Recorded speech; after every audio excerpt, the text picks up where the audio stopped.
الله الذي بيده الملك وهو على كل شيء قدير هو الأول والآخر والظاهر والباطن وهو بكل شيء عليم وأشهد أن لا إله إلا الله وحده لا شريك له وأشهد أن سيدنا ومولانا محمدا عبده ورسوله أما بعد فأعوذ بالله من الشيطان الرجيم بسم الله الرحمن الرحيم الحج أشهر معلومات فمن فرض فيهن الحج فلا رفث ولا فسوق ولا جدال وما تفعلوا من خير يعلمه الله وتزودوا فإن خير زاد التقوى وقال النبي صلى الله تعالى عليه وسلم الحج المبرور ليس له الجزاء إلا الجنة وقال النبي صلى الله عليه وسلم من حج ولم يرفث ولم يفسق خرج من ذنوبه كيوم ولدته أمه أو كما قال صلی اللہ تعالی علیہ وسلم۔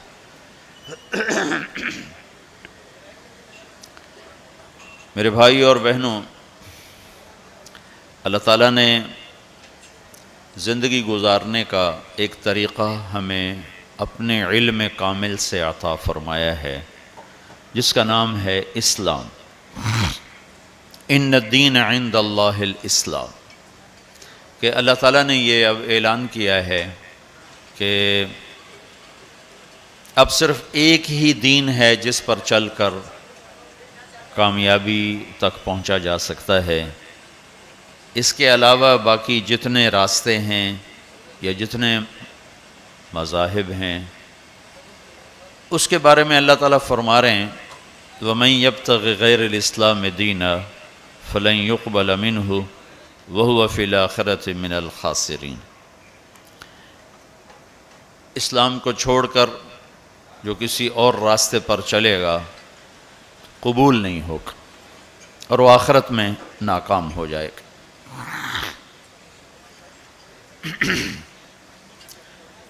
سارا اسلام دو چیزوں کا مجموعہ ہے، ایک عبادات اور ایک اخلاقیات۔ عبادات مجھے میرے اللہ سے جوڑتے ہیں، اخلاقیات مجھے اپنے معاشرے سے جوڑتے ہیں۔ عبادت میں کمی ہوگی تو اللہ سے کٹ جاؤں گا، اخلاق میں کمی ہوگی تو شاید اپنے بیوی بچوں سے ہی کٹ جاؤں۔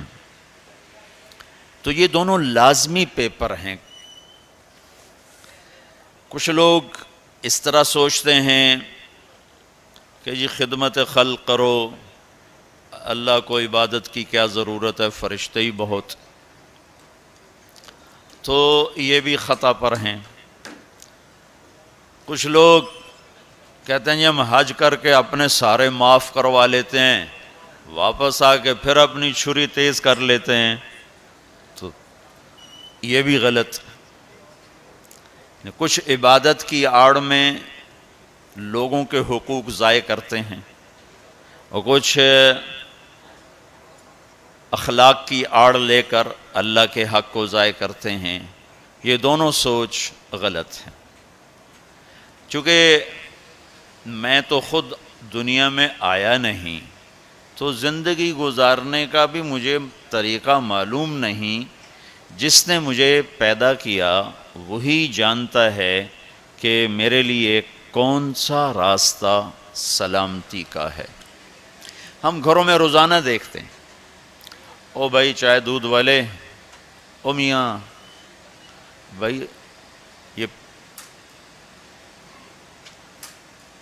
آپ بیت تھوڑی دیر بیٹھ جاؤ بھائی، یہ بات ہو لینے دو، بعد میں شروع کرو۔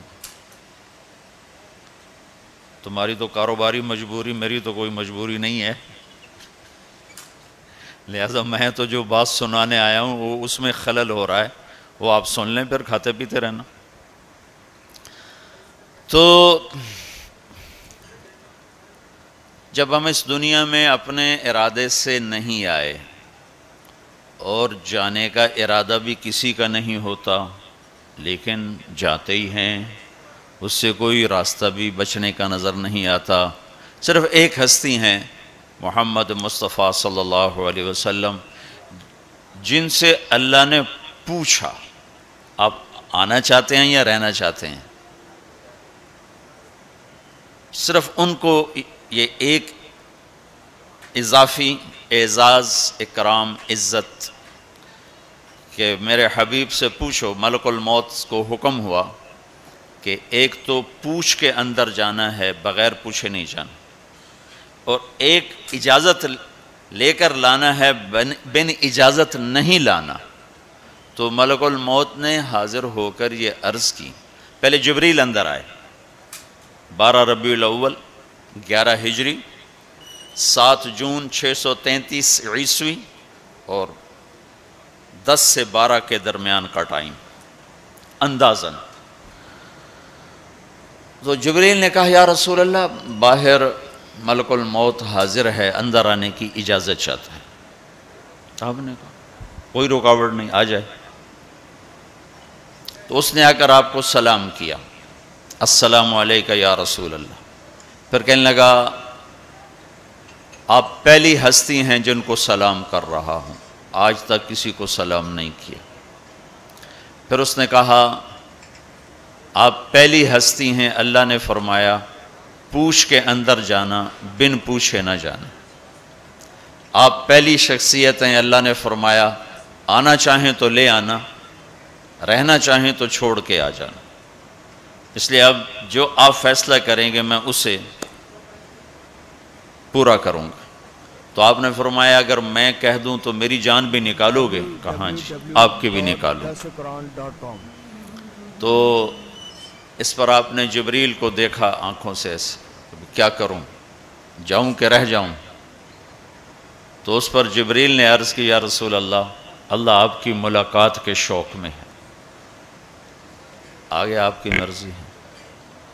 تو اس پر آپ نے کہا کہ پہلے واپس جا کر اوپر جاؤ، اللہ سے پوچھ کے آؤ، میرے بعد میری امت کے ساتھ کیا کرے گا، میں پھر جواب دوں گا کہ میں جاؤں یا رہوں۔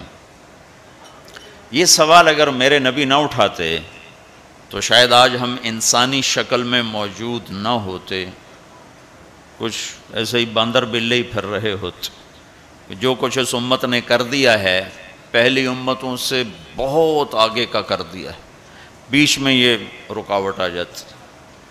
تو اللہ تعالیٰ کی طرف سے پیغام آیا کہ ہم آپ کی امت کو آپ کے بعد تنہا نہیں چھوڑیں گے۔ تو اس پر آپ نے کہا الآن قرۃ عینی، اب میری آنکھیں ٹھنڈی ہیں، اللہم الرفیق الاعلیٰ، اب مجھے اپنے پاس بلا لے۔ تو یہ تو صرف ایک ہستی تھی، چھوڑا ان کو بھی نہیں، چھوڑا نہیں، پوچھا آپ ٹھہرنا چاہتے ہیں جب تک چاہیں رہیں، لیکن یہ موت والی گلی سے گزرنا آپ کے لیے بھی طے ہے، اس سے صرف آپ کا رب پاک ہے اور کوئی نہیں۔ اب ہم جانا بھی نہیں چاہتے لیکن جا رہے ہیں، زندگی آہستہ آہستہ سرک رہی ہے اور قبر کی طرف ہر پل ہمیں دھکیل رہا ہے، دھکیل رہا ہے، دھکیل رہا ہے۔ تو ہم دو مجبوریوں میں ہیں، آنے کی بھی جانے کی بھی۔ اس میں اللہ نے ہمیں تھوڑا سا اختیار دیا ہے، وَهَدَيْنَاهُ النَّجْدَيْنِ، دو راستے ہیں، ایک یہ ہے اما شاکرن، اللہ کی مان کے چل، دوسرا ہے اما کفورا، نافرمان بن کے چل۔ فَمَنْ شَاءَ فَلْيُؤْمِنْ وَمَنْ شَاءَ فَلْيَكْفُرْ، جی چاہو تو اللہ کی مان لو، جی چاہو تو شیطان کی مان لو، یہاں کچھ نہیں کہے گا۔ یہ جزا سزا کی جگہ نہیں، یہ امتحان کی جگہ ہے۔ لہذا بازار میں جھوٹ بول کے بھی کمائی ہو رہی ہے، سچ بول کے بھی کمائی ہو رہی ہے، ڈاکہ ڈال کے بھی پیسہ بنا رہے ہیں، مزدوری کر کے بھی پیسہ بنا رہے ہیں، نمازیں چھوڑ کے بھی دن گزر رہا ہے، نمازیں پڑھ کے بھی دن گزر رہا ہے، سود کھا کے بھی دن گزر رہا ہے، اور چٹنی روٹی کھا کے بھی دن گزر رہا ہے۔ یہاں کچھ نہیں، یہ تو اللہ خالی دیکھ رہا ہے۔ پھر ایک دن آئے گا، وَلَا تَحْسَبَنَّ اللَّهَ غَافِلًا عَمَّا يَعْمَلُ الظَّالِمُونَ، میں غافل نہیں ظلم کرنے والوں سے، یہ نہیں کہ اللہ کو پتہ نہیں چلا اور حسین کا سر کٹ کے نیزے پہ چڑھ گیا، اللہ کو پتہ نہیں چلا، اور ابن زیاد کو فتح ہو گئی اور شمر کو فتح ہو گئی اور اہل بیت ذبح ہو گئے۔ اللہ تعالیٰ کسی اور کانفرنس میں مصروف تھے تو وہ پیچھے یہ قصہ ہو گیا۔ ایسا نہیں، وَلَا تَحْسَبَنَّ اللَّهَ غَافِلًا عَمَّا يَعْمَلُ الظَّالِمُونَ، اپنے رب کو غافل نہ سمجھو، انما یؤخرہم لیوم تشخص فیہ الابصار، جس دن آنکھیں پھٹ جائیں گی وہ دن تیرے رب نے فیصلے کا رکھا ہوا ہے اور اس نے آنا ہے، اسے کوئی روک نہیں سکتا۔ لا تأتیکم الا بغتہ، اچانک آئے گا اور ہم سب کھڑے ہوں گے۔ یوم نسیر الجبال، پہاڑ ہٹ جائیں گے، وتری الارض بارزہ، زمین چٹیل میدان ہوگی، کوئی اونچ نیچ نہیں ہوگی۔ لا تری فیہا عوجا ولا امتا، نہ کھڈا نہ پہاڑ، بالکل سیدھا سیدھا میدان، اور اللہ سب کو جمع کرے گا۔ وحشرناہم، کہ سب کو زندہ کروں گا، فلم نغادر منہم احدا، ایک کو بھی پیچھے نہیں چھوڑوں گا۔ کوئی بھاگ سکتا ہے؟ نہیں۔ لقد احصاہم، تیرے رب کا گھیرا ہوگا۔ کوئی آگے پیچھے ہو کر گنتی غلط کر دے تو نہیں، وعدہم عدا، پورا کیلکولیٹ کیا ہوگا۔ وہ تو اس نے چونٹیوں کو گن کے رکھا ہوا ہے، تمہاری کیا حیثیت؟ تو اب دو مجبوریوں میں اللہ تعالیٰ نے ہمیں اختیار دیا ہے، اچھائی اور برائی کا۔ دین پہ چلو چھوڑ دو، تو وہ دین جو میرے رب نے مجھے دیا ہے اس میں دو حصے ہیں، ایک عبادت اور ایک اخلاق۔ پھر عبادت کے نیچے بہت سی چیزیں ہیں اور اخلاق کے نیچے عبادت سے بھی بے شمار چیزیں ہیں۔ عبادت کا جو چیپٹر ہے وہ مختصر ہے، اخلاق کا چیپٹر بہت لمبا چوڑا ہے، بہت پھیلا ہوا ہے۔ تو عبادت ہماری بنیاد ہے، جس میں لا الہ الا اللہ، اس لیے میرے نبی نے فرمایا بنی الاسلام علی خمس، اسلام کی بنیاد 5 چیزیں ہیں: شہادت لا الہ الا اللہ محمد رسول اللہ، لا الہ الا اللہ محمد رسول اللہ کی گواہی، و اقام الصلاۃ، نماز، و ایتاء الزکاۃ، زکوٰۃ، و صوم رمضان، رمضان کے روزے، و حج البیت من استطاع الیہ سبیلا، اور حج۔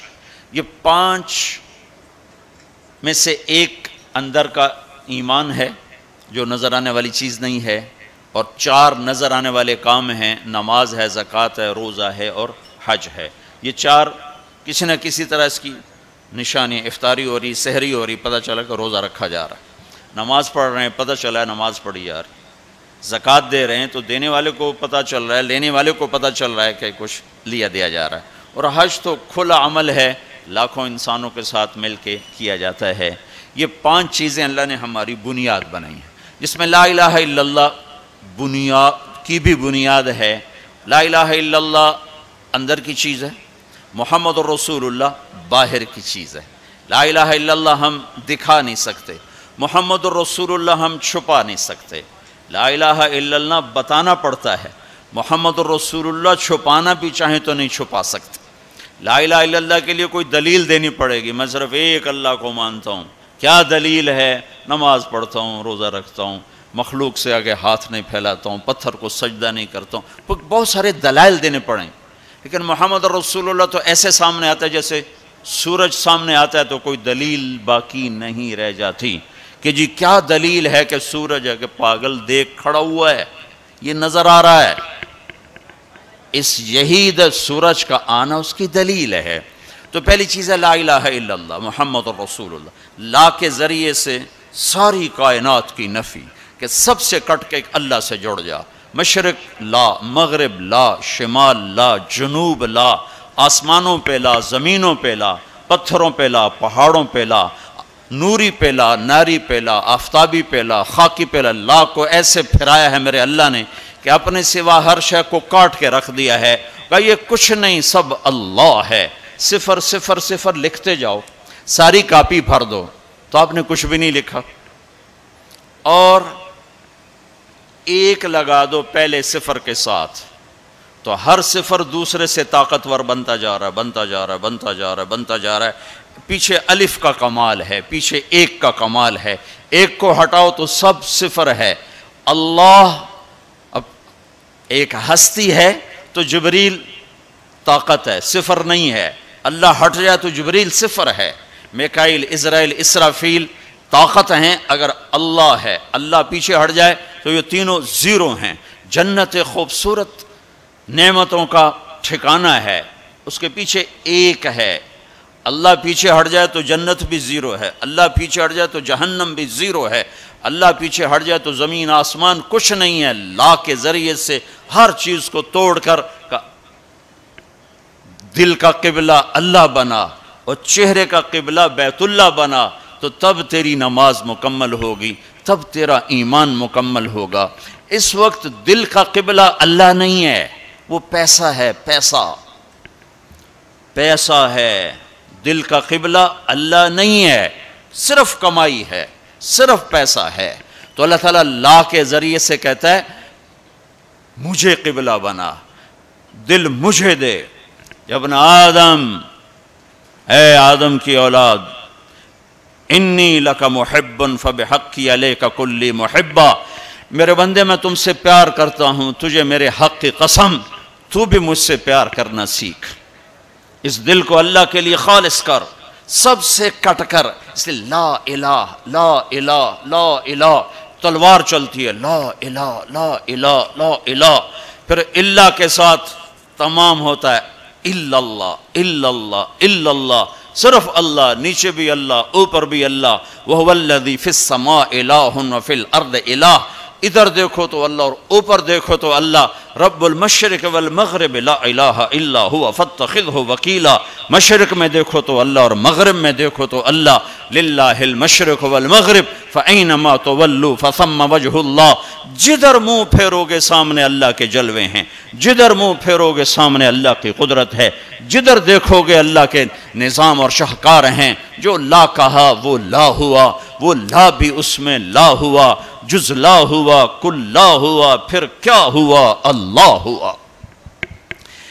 یہ حج سے پہلے سیکھنے کی چیز ہے. حج کر کے زندگی کیوں نہیں بدل رہی؟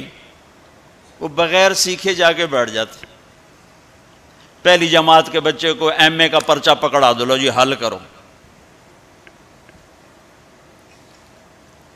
حج پر جانے سے پہلے بہت سی تیاری ہے.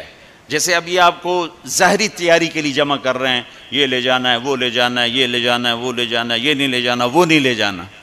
اسی طرح اللہ کے دربار میں جانے کے کچھ اور آداب ہیں.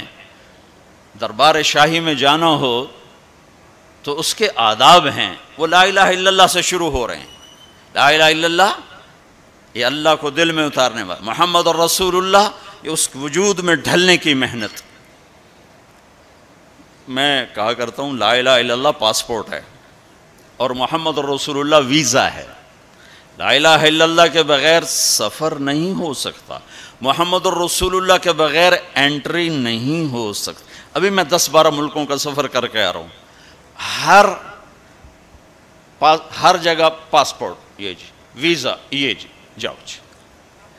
پاسپورٹ دکھاؤ حاضر، ویزا بھی دکھاؤ یہ جی، اچھا جی جاؤ جی. تو لا الہ الا اللہ، اللہ نے آپ کو پاسپورٹ بنانے کی تکلیف نہیں دی، بنا کے دے دیا.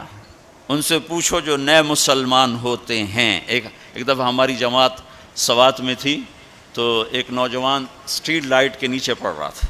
تو ہمارے ایک ساتھی نے، پتہ تو لگتا نہیں شیو کیا ہوا ہے، مسلمان ہے، ہندو ہے، کون ہے، کیا پتہ چلتا. تو اس نے اس کو دعوت دینی شروع کر دی. وہ سنتا رہا، پھر کہنے لگا، وہ ذرا ادھیڑ عمر تھے، کہا بابا جی آپ خوش قسمت ہیں، آپ مسلمان ہیں. مجھے پتہ ہے ہندو مذہب کوئی مذہب نہیں، پتھر کی پوجا ہے، لیکن اگر میں کلمہ پڑھتا ہوں تو مجھے 70 رشتے توڑنے پڑتے ہیں، اور آگے کوئی ایک مسلمان نہیں جو مجھے قبول کرے.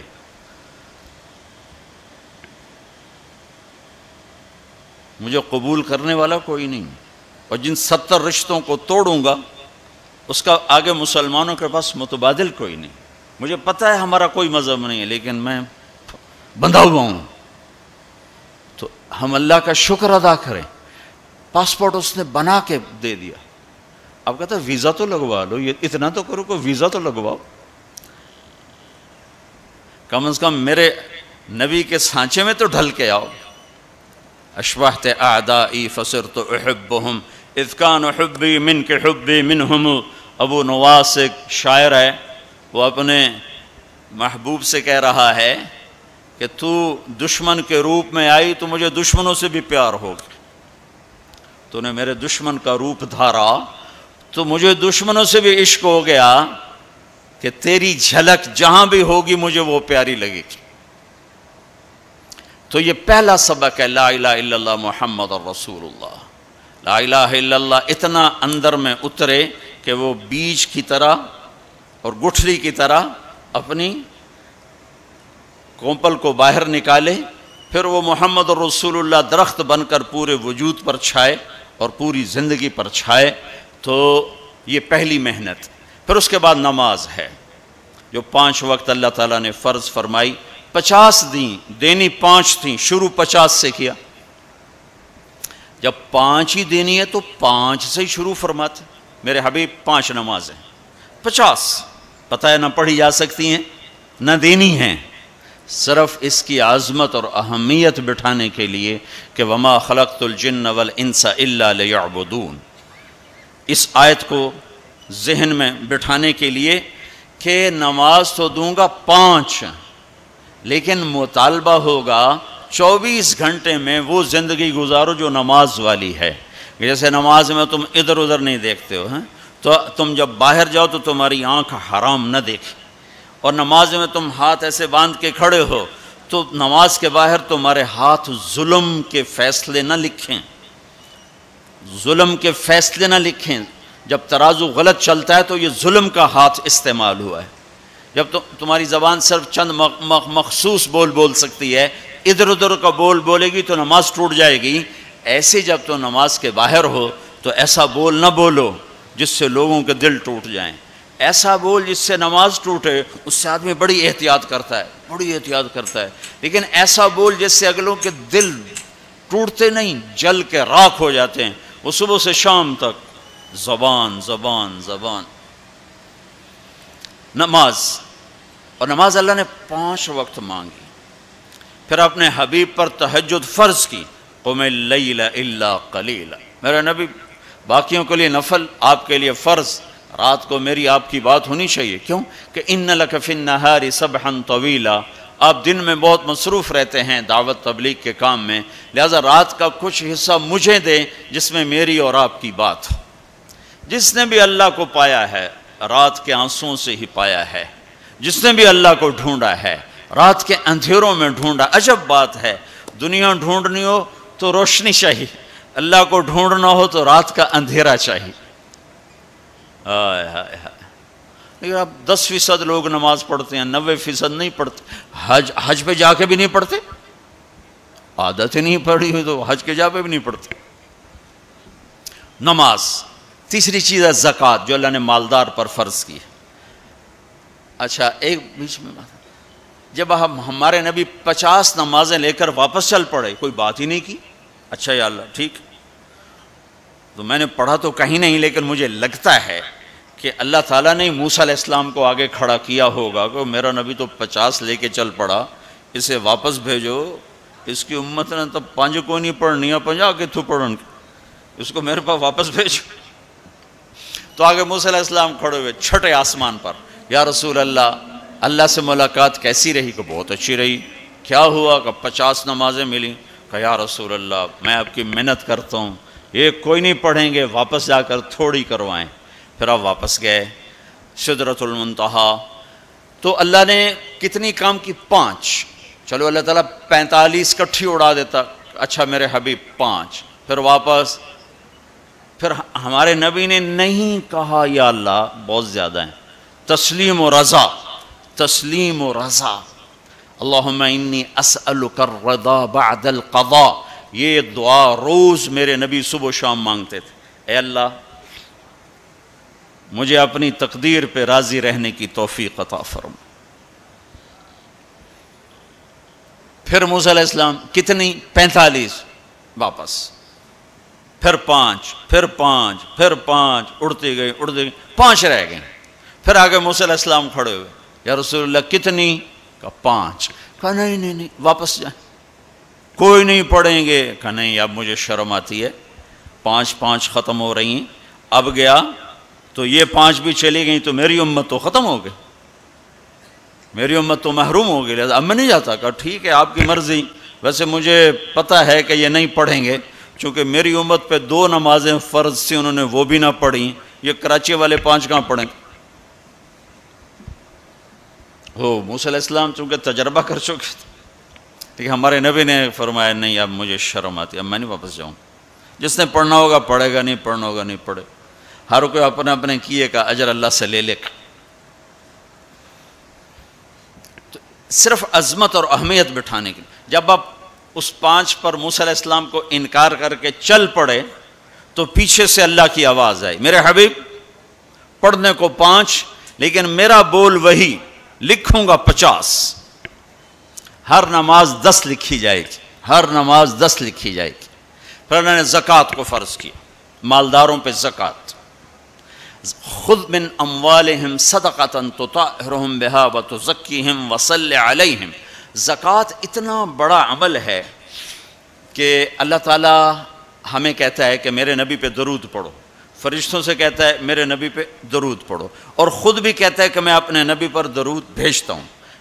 اللہ کی طرف اب درود کی نسبت وہ رحمت ہے, اور فرشتوں کی طرف ہماری طرف درود کی نسبت دعا ہے جو ہم کرتے ہیں, صلی علی محمد وعلی آل محمد.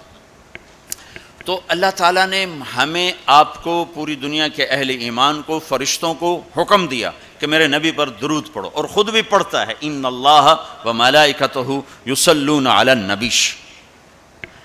جو لوگ اللہ کے نام پہ خرچ کریں گے تو اللہ تعالیٰ کہہ رہا ہے وصلی علیہم, اے میرے حبیب ساری امت پر نہیں, جو تیری امت میں میرے نام پہ خرچ کریں گے ان پہ تو درود پڑھ.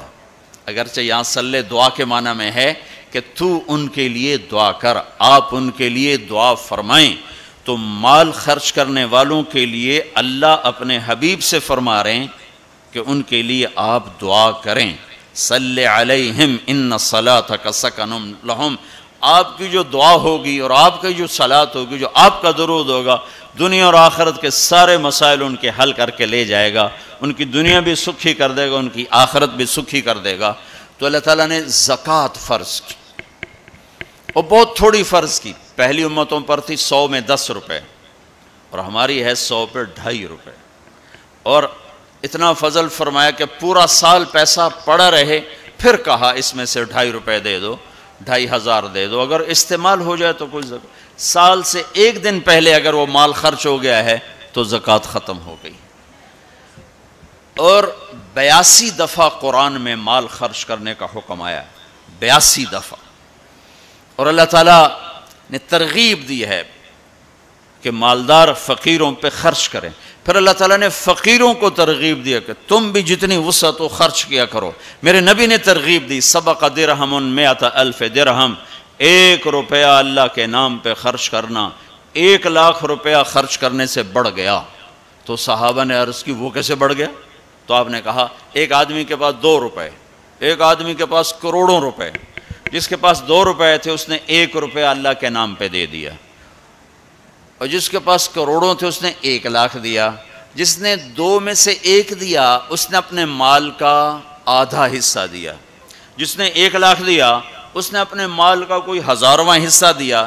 جب تولا جائے گا تو 1 روپے کا وزن 1,00,000 سے بڑھ جائے گا. اور اس کا ایک واقعہ بھی, حضرت عمر ہمیشہ حضرت ابو بکر سے نہ کوشش کرتے تھے آگے نکل جاؤں, آگے نکل جاؤں, آگے نکل جاؤں. ساری زندگی موقع نہ بن سکا. تبوک کا موقع آیا تو اللہ کے نبی نے کہا مال خرچ کرو. عثمان رضی اللہ تعالیٰ نے 10,000 لشکر کا سارا سامان تیار کیا. ان کی سواریاں, ان کا راشن کے لیے تھیلوں کو بند کرنے کے لیے دھاگے تک اپنے گھر سے دیے, اور 300 دینار اوپر دیے. تو اللہ کے نبی کی جھولی میں وہ 300 دینار پڑے تھے یوں, اور آپ ان دیناروں کو اٹھا کے یوں فرما رہے تھے ما علی عثمان اللہ یعمل بعدا, عثمان آج کے بعد کچھ بھی نہ کرے تو جنت واجب ہوگی. تو عمر کہنے لگے آج میں ابو بکر کو کاٹ سکتا ہوں, آج میں اس سے آگے نکل سکتا ہوں کہ وہ آج کل غریب ہے, میں مالدار ہوں. تو وہ تھوڑا لائے گا، میں زیادہ لاؤں گا تو میں بڑھ جاؤں گا. لہٰذا انہوں نے اپنے مال کا آدھا حصہ، آدھا گھر میں رکھا اور آدھا لے کر آئے. ابوبکر نے جھاڑو پھیر دیا، جو کچھ تھا وہ سارا سمیٹ کے لے آئے. جب دونوں پراپرٹی سامنے رکھی گئیں تو حضرت عمر کی بہت زیادہ نظر آ رہی، ابوبکر کی بہت تھوڑی نظر آ رہی. لہذا حضرت عمر بڑے اطمینان میں کھڑے کہ آج جیت خطاب کے بیٹے کی ہے. میں قربان جاؤں، اللہ رسول تو جانتے ہیں کہ کون کیا کر کے آیا ہے، تو میرے نبی نے سوال ہی بدل دیا جو اس موقع کا سوال ہی نہیں. کوئی آدمی مسجد میں چندہ دینے جائے، مدرسے میں چندہ دینے جائے، کہا جی مول صاحب یہ 1,00,000 روپیہ ہے مدرسے کے لیے، مسجد کے لیے. آگے مولوی صاحب کہیں پیچھے کتنے پڑے ہوئے ہیں، تو کہے گا اے بھی واپس کرو، میں تو تھوڑی نیت ہے جو کوئی چکر لگتا ہے کہ تسی ٹھیکیدار ہو، مگر علی شاید بھی پیچھے کتنے پین. یہ موقع کا سوال ہے ہی نہیں. مولوی صاحب کو چاہیے جی جزاک اللہ، یہ لیجئے رسید، بسم اللہ، پھر بھی موقع آئے تو دیتے رہیں. تو میرے نبی نے پوچھنا یہ تھا ابوبکر کتنا لائے ہو، عمر کتنا لائے ہو، اور یہی اس موقع کا سوال ہے. لیکن اللہ رسول جانتے ہیں کہ کس کے مال میں وزن زیادہ ہے، تو میرے نبی نے سوال بدل دیا، فرمایا عمر ما خلفت. واہ واہ، عمر پیچھے کیا چھوڑ کے آئے ہو؟ تو حضرت عمر تو وہیں دھڑم ہو گئے گا، میں گیا. سوال سے ہی وہ پتہ چلے گا، میری کلی اڑ گئی وکٹ. عمر ما خلفت یا ما ترکت لأہلک، یہ دونوں الفاظ ہیں. پیچھے گھر والوں کے لیے کیا چھوڑا؟ تو پہلے حضرت عمر بڑے جوش میں کھڑے تھے، پھر ایک دم ڈھیلے ہو گئے، کہنے باجی آدھا چھوڑا ہے آدھا لایا ہوں. پھر آپ نے کہا ابا بکر ما خلفت یا ما ترکت لأہلک، ابوبکر تو پیچھے چھوڑ کے کیا آیا، بچوں کے لیے کیا چھوڑ کے آیا؟ تو انہوں نے کہا ترکت اللہ و رسول،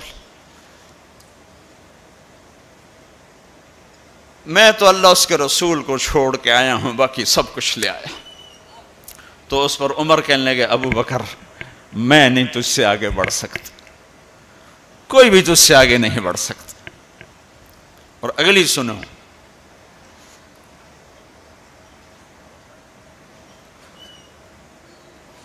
اپنے کپڑے بھی دے دیے اور ایک ٹاٹ تھا وہ پہن کر اس کو کانٹوں سے سی لیا.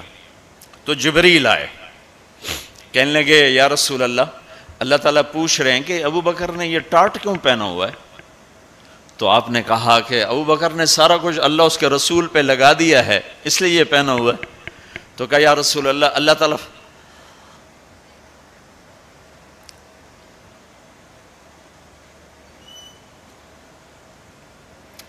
اللہ تعالیٰ فرما رہے ہیں ابو بکر سے پوچھو مجھ سے راضی تو ہے، مجھ سے راضی تو ہے، اس فقر میں مجھ سے راضی ہے؟ میں تو اتنا سفر کر کے آیا ہوں، حالانکہ ابھی 4 دن پہلے میں 12 ملکوں کا 10 ملکوں کا سفر کر کے آؤں، ساری ہڈیوں میں درد ہے. میں اس لیے آیا ہوں کہ چلو کوئی بخشش کا بہانہ مل جائے، کوئی بخشش کا بہانہ مل جائے، اللہ راضی ہو جائے. آپ سارے اس لیے حج پہ جا رہے ہو کہ اللہ راضی ہو جائے. جو سارے جہان سے کہتا ہے مجھے راضی کر، وہ کہہ رہا ہے ابو بکر سے پوچھو مجھ سے راضی تو ہے. تو آپ نے کہا ابو بکر تیرا رب تجھے سلام بھی کہہ رہا ہے اور پوچھ رہا ہے کہ راضی ہو.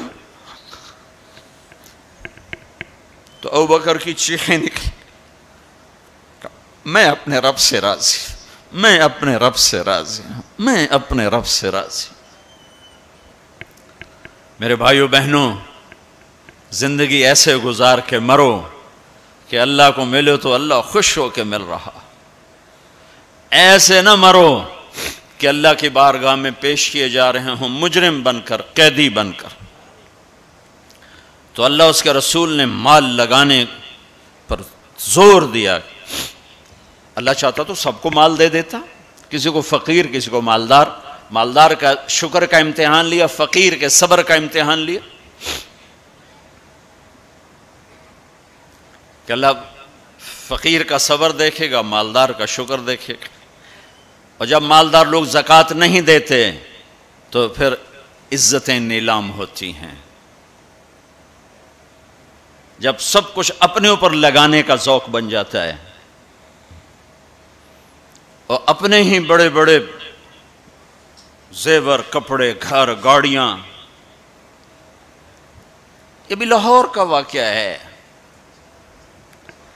بیگم صاحب ڈرائیور کے ساتھ گئی ہیں اور واپسی پہ کہہ رہی ہیں اسلم ڈرائیور آج میری بڑی اچھی قسمت، وہ ساڑی میں نے لی تو میں سمجھ رہی تھی 1 لاکھ کی ہے، وہ تو مجھے 75,000 میں مل گئی، بڑی سستی مل گئی. خوش ہو کے ڈرائیور کو بتا رہی. تیسرے دن ڈرائیور کے بیٹے کا بازو ٹوٹ گیا. وہ آ کر کہتا ہے صاحب جی میری تنخواہ میں تو اس کا علاج ہو نہیں سکتا، تو مہربانی کر کے کچھ میری مدد کر دیں، اس کا علاج ہو جائے. تو صاحب کہتے ہیں اسلم تمہیں پتہ تو آج کل کاروبار بڑا مندہ ہے، تو میرے پاس تو گنجائش نہیں، میرا ایک ڈاکٹر دوست ہے میں اسے فون کر دیتا ہوں، وہ تمہاری مدد کر دے گا. جب اس طرح ہوتا ہے تو پھر ڈاکے، چوریاں، قتل و غارت شروع ہوتے ہیں. جب اس طرح ہوتا ہے تو مالداروں میں تکبر پیدا ہوتا ہے اور غریبوں میں ظلم پیدا ہوتا ہے. تو زکوٰۃ ایک بہت بڑا عمل ہے. 2.5% تو فرض ہے، اور زکوٰۃ دینے والا سخی نہیں اللہ کی بارگاہ میں. ہاں بخیل بھی نہیں، سخی بھی نہیں ہے، بخیل بھی نہیں. یعنی وہ بخل کے ملک سے نکل آیا ہے اور سخاوت کے ملک میں انٹری نہیں ہوئی. 2.5 روپے پہ 1 پیسہ بھی اوپر خرچ کرے گا تو اب سخیوں میں آ گیا. پھر جتنا بڑھتا جائے گا اتنا آگے بڑھتا جائے گا. اور اللہ نے فرمایا مجھے میری عزت کی قسم جنت الفردوس میں بخیل داخل نہیں ہو سکتا. اور اللہ شیطان کہتا ہے کہ مجھے عبادت گزار بخیل سے کبھی ڈر نہیں لگا کہ اس کا بخل اسے ضرور جہنم میں پھینکے گا. نافرمان سخی سے ہر وقت ڈرتا رہتا ہوں کہ اس کی سخاوت کب اسے جنت میں پہنچاتی. آپ نے سامری کا نام تو سنا ہوا ہے، قرآن میں بھی ہے، جس نے موسیٰ علیہ السلام کی قوم کو گائے کے بچے کی پوجا پہ لگا دیا، بچڑے کی. اللہ نے کہا سب کو قتل کرو، سارے پکڑے گئے، قتل کیے گئے. سامری بھی آ گیا. موسیٰ علیہ السلام نے کہا قتل کرو، جبریل آ گیا. موسیٰ اللہ تعالیٰ کہہ رہے ہیں اسے قتل نہ کرو، یہ اپنی موت آپ مرے گا. تو موسیٰ علیہ السلام کہنے لگے جو سارے کفر کا سبب بنا اسے کیوں چھوڑ رہے ہیں؟ تو اللہ تعالیٰ نے کہا سخی ہے، سخی کو قتل کرنا مجھے اچھا نہیں لگتا، چھوڑ دو، اپنی موت آپ مر جائے گا. کافر کو سخاوت قتل سے بچا گئی. جب ایمان والا کوئی مرد عورت سخی ہوگا تو اللہ کی بارگاہ میں کیسے اونچے مرتبے لے کر جائے.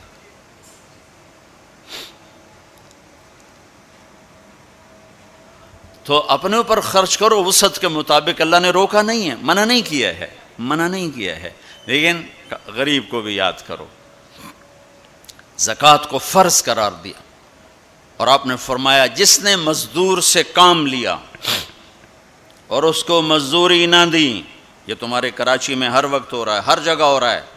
جتنا بڑا کوئی طاقتور ہے اتنا وہ اپنے نوکروں پر ظالم بھی ہے، جابر بھی ہے، اور ان کے حقوق بھی مارتا ہے، چونکہ فریاد ہی نہیں کر سکتا.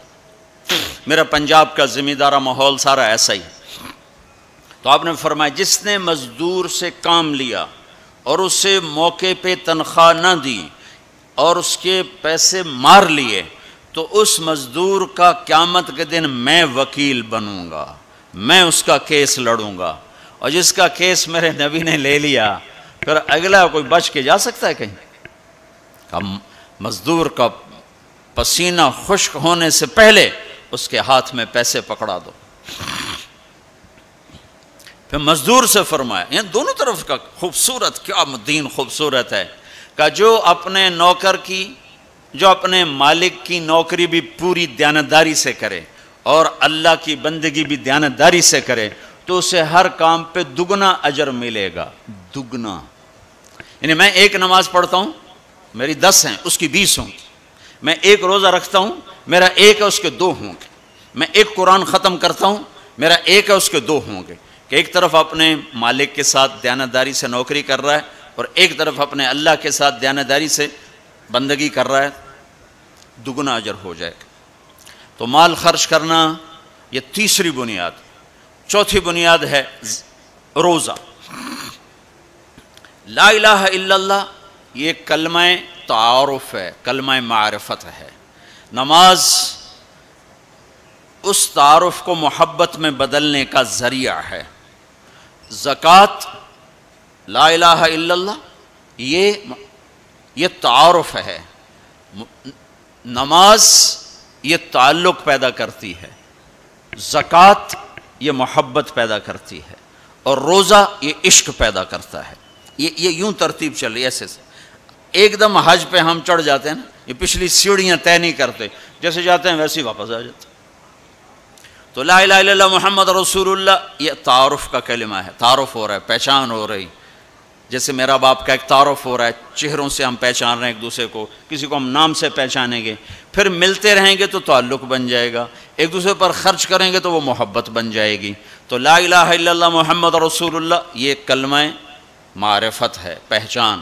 نماز اس معرفت کو تعلق میں بدلتی ہے، اور پھر زکوٰۃ اس تعلق کو محبت میں بدلتی ہے۔ پھر محبت کو آگے پروان چڑھا کے عشق تک پہنچانا ہے تو اس کے لیے بھوکا پیاسا رہنا اس کا لازمی امر ہے۔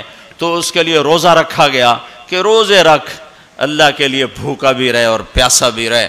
اب یہ بھوک اور پیاس مل کر اس کے اندر ایک عشق کی آگ لگاتی ہے۔ پھر یہ عشق مجبور کرتا ہے کہ محبوب کو دیکھوں تو صحیح، اس کا دیدار تو کروں، اور نہیں تو اس کے گھر کا دیدار کروں، کہیں تو نظر آئے، کہیں تو کوئی آثار دیکھوں۔ تو پھر اس کے لیے بلایا گیا کہ اب آؤ والہانہ عاشقانہ مجنونانہ۔ چونکہ جو عاشق ہوتا ہے وہ زیب و زینت سے بے نیاز ہوتا ہے، وہ تو دیوانوں کی طرح آتا ہے، لہٰذا کہا بھائی دیوانوں کی شکل بناؤ، ٹوپی اتار دو، خوشبو پھینک دو، کنگھی پھینک دو، کفن پہن لو، جوتا بھی ایسا ہو کہ صرف تمہیں گرمی سے بچائے، سردی سے بچائے، اور آؤ میرے گھر کی طرف۔ کراچی میں کہا تضرعا و خفیہ، مجھے یاد کرنا تو آہستہ آہستہ، شور نہ مچایا کرو۔ اور جب بیت اللہ میں بلایا تو کہا عجب ثج، شور مچاتے ہوئے آؤ، کہ دیوانے شور مچاتے ہوئے پہچانے جاتے کہ دیوانہ ہے، بڑا سنجیدہ ہوتا، بڑا عقل مند ہے، کہ نہیں وہاں عاشق بن کے جانا ہے۔ عاشق ہوں میں عشق کماں میں، یہ میری زبان کی شاعری ہے، تمہیں مزہ آئے نہ آئے مجھے مزہ لینے دو۔ عاشق ہوں میں عشق کماں میں، دل رکھیں وانگ پہاڑاں ہو، سائے سائے بدیاں ہزار غلام ہیں، کر جانے باغ بہاراں ہو، منصور جے چک سولی دیتے، جڑے واقف کل اسراراں ہو، سجدیں سر چائیں نہ باہو، توڑے کافر کہن ہزاراں ہو، عاشق سوئی حقیقی جیڑا قتل معشوق دے مننے، سر نو جوڑے تے مکھ نہ موڑے، ہمیں 100 تلواراں کھنے، سچا عشق حسین علی دباہو، سر دتے تے راز نہ بھنے۔ یہ حج ہے، یہ حج ہے۔ ابا الحب ان یخفا وقد کم کتمتہ فاصبح عندی قد اناخ وطنبا۔ یہ ایک لڑکی بیت اللہ کا طواف کر رہی تھی اور یہ شعر پڑھ رہی تھی، اذا شد شوقی ہام قلبی بذکرہ وان رمت قربا من حبیبی تقربا۔ اور جنید بغدادی طواف کر رہے اور ان کے کانوں میں شعر پڑے، اور شعروں کا ظاہر بڑا عجب ہے کہ میں نے تو محبت کو بہت جھٹکے دیے، بہت اپنے آپ کو بچایا، پر عشق نے میرے دل میں ڈیرے ڈال دیے اور خیمے گاڑ دیے، تنابیں کس دیں، مجھے کہیں کا نہ چھوڑا، مجھے کسی کا نہ چھوڑا، میں ایک ہی کی ہو کے رہ گئی۔ جب اس کا خیال آتا ہے تو میں پاگل ہو جاتی ہوں، جب وہ نظر آتا ہے تو میں ہوش میں آتی ہوں۔ تو وہ جنید بغدادی کہنے لگے وہ لڑکی بیت اللہ میں کیا کہہ رہی؟ تو اس نے دیکھا اور ہنس پڑی، لولا التقى لم احجر عن طیب الوطن۔ کیا سمجھے ہو؟ میری بات کو غلط سمجھے ہو، مجھے میرے رب کا عشق رات کے اندھیرے میں یہاں لایا، میں کسی اور کی بات نہیں کر رہی۔ پھر کہنے لگی تم کس کا طواف کر رہے ہو؟ تو جنید کہنے لگے بیت اللہ کا۔ تو وہ زور سے ہنس پڑی اور یوں آسمان کو دیکھا، کہنے لگی واہ میرے رب، تیرے بھی کیسے دیوانے بندے ہیں جو تجھے چھوڑ کے پتھروں کا طواف کرتے ہیں، جو تجھے چھوڑ کے پتھروں کا طواف کرتے ہیں۔ جنید فرماتے میں تو بے ہوش ہو کے گر گیا، جب ہوش آیا تو وہ بچی جا چکی تھی۔ تو لا الہ الا اللہ محمد رسول اللہ پہ محنت تعارف، نماز پہ محنت تعلق، مال کا خرچ کرنا محبت، روزے رکھنا عشق، اور حج پھر وصال ہے، ملاپ ہے، ملاقات ہے۔ دیکھو نا، کوئی عبادت کی شکل ہی نہیں ہے کہ ایک آدمی ننگے سر ہے، 2 چادریں پہنی ہوئی ہیں اور بیت اللہ میں چکر لگا رہا ہے۔ بھائی کیا کر رہے ہو؟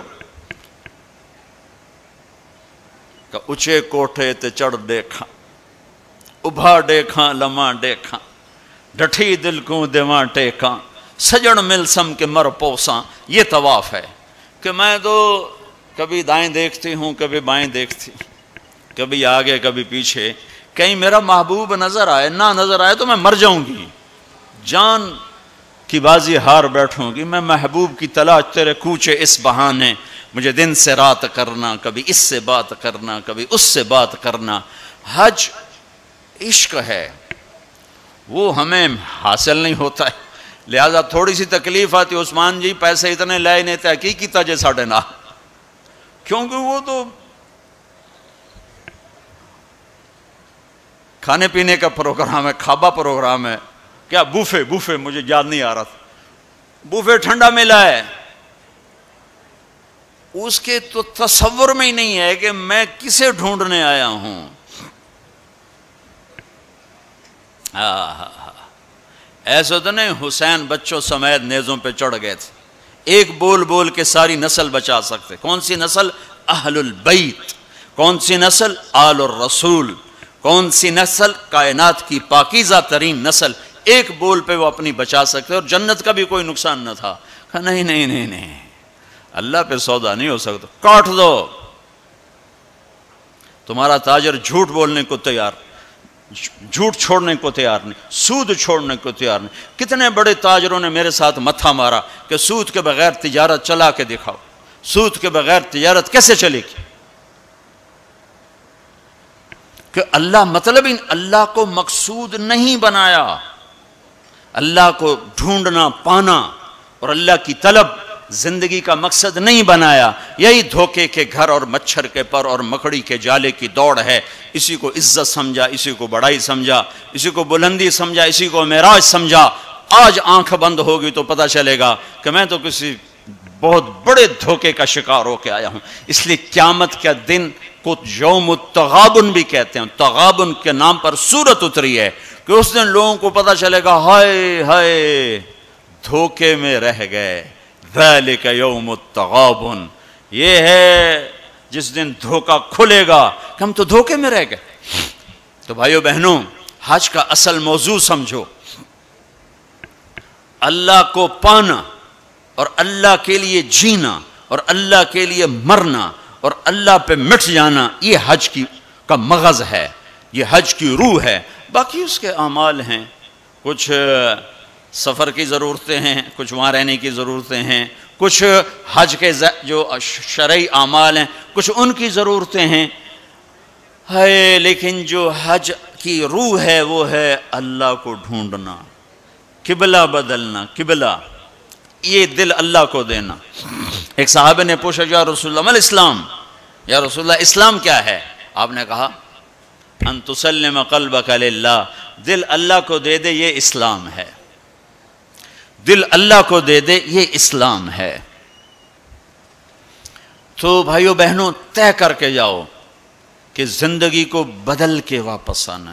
اتنے سال اپنی مرضی کے گزار لیے، تو اب اللہ سے مل کے آ رہے ہیں، تو اب باقی زندگی اس کی مرضی پہ گزار دیں گے۔ اتنا زمانہ اپنی مرضی پہ گزارا ہے، تو اب باقی جو وقت حج کے بعد گزرے گا وہ اللہ کی مرضی پہ گزاریں کہ جو اللہ کہے گا وہ کریں گے، جس سے روکے گا اس سے روکیں گے، جو وہ فرمائے گا اس پر لبیک کہیں گے، جس سے ہٹائے گا اس سے پیچھے ہٹتے چلے جائیں گے۔ تو ہمیں اس کی روح حاصل ہو گئی۔ یہ عبادات ہیں، اور عبادات میں یہ سب سے عالی شان اللہ نے عبادت بنائی ہے الحج۔ اور ایک اور میں نے غور کیا، اللہ تعالیٰ نے نماز فرض کی تو فرمایا کہ ان الصلاۃ علی المؤمنین کتابا موقوتا، نماز ایمان والوں پر فرض ہے، اس میں اللہ کا نام کوئی نہیں ہے۔ کتب علیکم الصیام کما کتب علی الذین من قبلکم، تم پہ روزے فرض ہیں، اللہ کا نام اس میں کوئی نہیں ہے۔ من شہد منکم الشہر فلیصم، رمضان کا چاند دیکھو تو روزہ رکھو، اس میں اللہ کا نام کوئی نہیں ہے۔ لیکن جب اللہ نے حج کو فرض کیا تو اب میں وہ آیات دوبارہ پڑھ، ان الصلاۃ کانت علی المؤمنین کتابا موقوتا، نماز فرض۔ کتب علیکم الصیام کما کتب علی الذین من قبلکم، روزہ فرض۔ اقیموا الصلاۃ وآتوا الزکاۃ وانفقوا، زکوٰۃ فرض۔ اب جب اللہ تعالیٰ حج فرض فرمانے لگے تو اس کو یوں پیش کرتے، کتب علیکم الحج، تم پہ حج فرض ہو گیا، یہ نہیں۔ وَلِلَّهِ عَلَى النَّاسِ حِجُّ الْبَيْتِ مَنِ اسْتَطَاعَ إِلَيْهِ سَبِيلًا وَمَنْ كَفَرَ فَإِنَّ اللَّهَ غَنِيٌّ عَنِ الْعَالَمِينَ۔ جس طرح اللہ نے حج کو پیش کیا ہے، کسی عمل کو ایسے پیش نہیں کیا۔ جس طرح اللہ پاک نے حج کو فرض بنا کے پیش کیا ہے، کسی فرض کو ایسے پیش نہیں کیا کہ نام ہی اپنا ہے، وَلِلَّهِ وَلِلَّهِ وَلِلَّهِ، اور یہ جو لام ہے، پہلے لام پھر اللہ تو بن گیا للہ، تو لام کے یہاں دو مطلب ہیں۔ للہ، بھائی حج کیوں کر رہے ہو؟ اللہ کے لیے کر رہا ہوں، اور کوئی حاجی تو نہیں کروانا، اللہ کے لیے کر رہا ہوں۔ وَلِلَّهِ، بھائی کدھر جا رہے ہو؟ احرام باندھا ہوا ہے، پتہ ہے حج پہ جا رہے ہیں، وہ بھی کہے گا حج پہ جا رہا ہوں، یہ کہے گا عمرے پہ جا رہا ہوں، لیکن اللہ نے تاثر کیا دیا ہے لام کے ذریعے سے، وَلِلَّهِ۔ کہاں جا رہے ہو؟ کہا جی میں اللہ کی ملاقات پہ جا رہا، اللہ نے بلایا ہے تو میں ملاقات کے لیے جا رہا ہوں، وَلِلَّهِ۔ اتنی خوبصورت ابتدا ہے، اور پھر آگے حج فرض کرنا ہے ایمان والوں پر، اور ایمان والوں میں مالداروں پر، اور مالداروں میں صحت مند پر۔ تین شرطیں ہیں، ایمان بھی شرط ہے، مال بھی شرط ہے، صحت بھی شرط ہے۔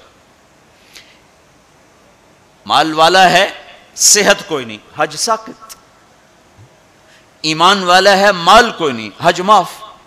تو یہ تین، ایمان بھی ہو، مال بھی ہو، صحت بھی ہو، لیکن اللہ نے پیش کیسے کیا ہے؟ وَلِلَّهِ عَلَى النَّاسِ، عَلَى النَّاسِ میں کافر، مسلم، مشرک، مومن، سب، مالدار، غریب، فقیر، امیر، سب، بیمار، صحت مند، سارے، معذور، دوسرے، سارے، عَلَى النَّاسِ، عَلَى النَّاسِ۔ ہے کوئی میرے بندوں میں جو اپنے رب سے ملاقات چاہتا ہو؟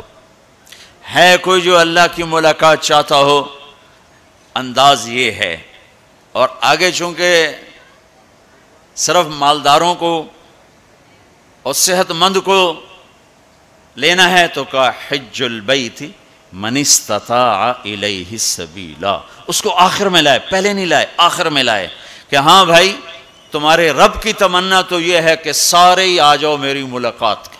ایک واحد بادشاہ ہے جو فقیروں کا ہجوم دیکھ کے خوش ہوتا، جو سوالیوں کا ہجوم دیکھ کے خوش ہوتا ہے، باقی جتنے ہیں وہ سوالیوں کو دیکھ کے ڈانٹتے بھی ہیں، بھاگتے بھی ہیں، دروازے بھی بند کرتے۔ ایک اللہ ہے، عجب صفت ہے، مانگو تو خوش ہوتا ہے، نہ مانگو تو ناراض ہو جاتا ہے۔ مانگتے کیوں نہیں ہو؟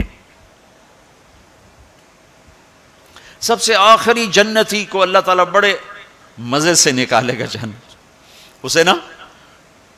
اسے ایک اعلیٰ درجہ دینا ہے جو اس کا سٹیٹس ہے، اس سب سے آخری جنت، تو اس کو اللہ تعالیٰ جہنم پر لائے گا، پیچھے کمر جلے گی، آگے جسم محفوظ۔ تو اس کے دل میں اللہ سوال پیدا کرے گا کہ یا اللہ کہ مجھے جہنم سے تھوڑا باہر نکال دے، تیری بڑی مہربانی۔ تو اللہ کہے گا اور کچھ پھر مانگو گے؟ کہ نہیں، بالکل نہیں مانگتا ہوں۔ تو اللہ اس کو جہنم سے باہر نکال دے، تو آگے تھوڑی سی جنت دکھا دے۔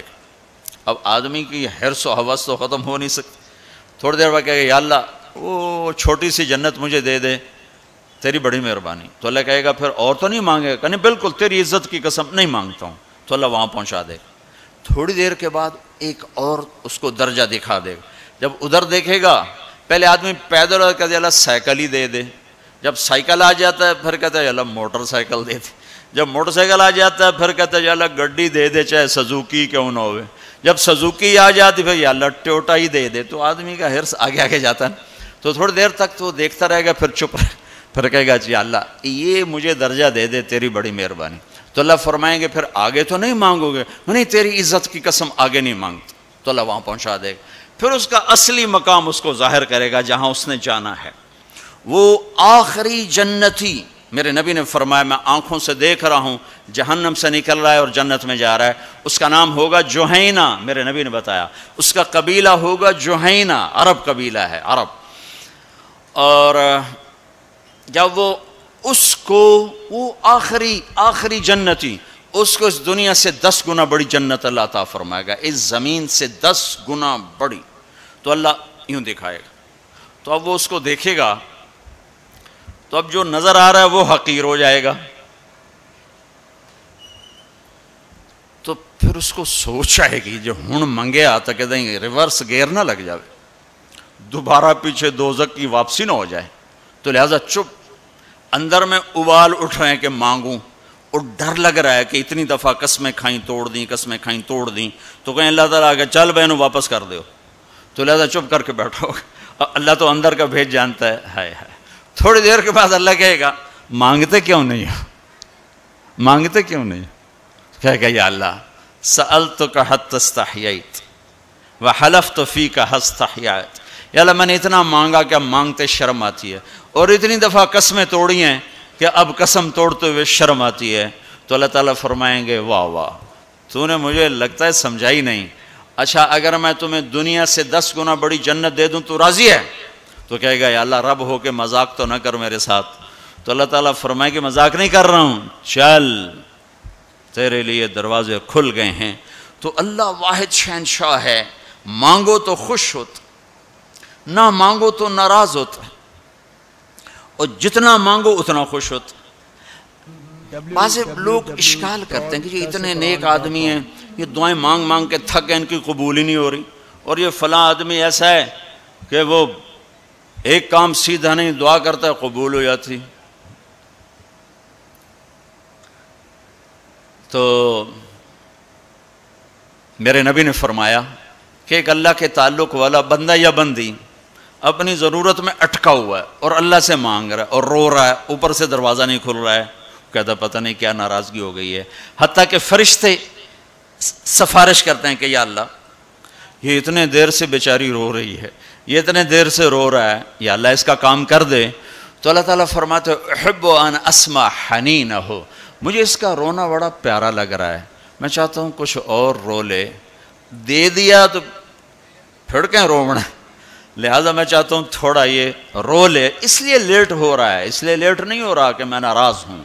تو اللہ تعالیٰ کے مختلف اپنے بندوں کے ساتھ معاملات ہیں.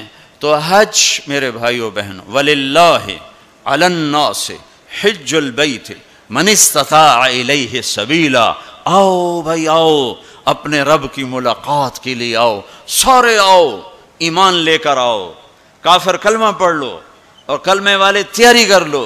پھر آگے نرمی کر دی, اچھا بھائی جو آ سکتا ہے وہ تو ضرور آئے.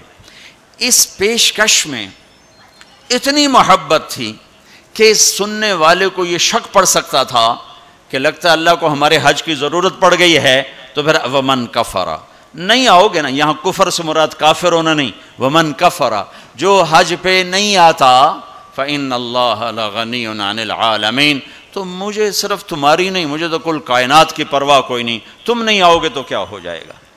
تو آخر میں اپنی ذات کو صاف کیا ہے اور شروع میں اپنی محبت کا اظہار کیا ہے.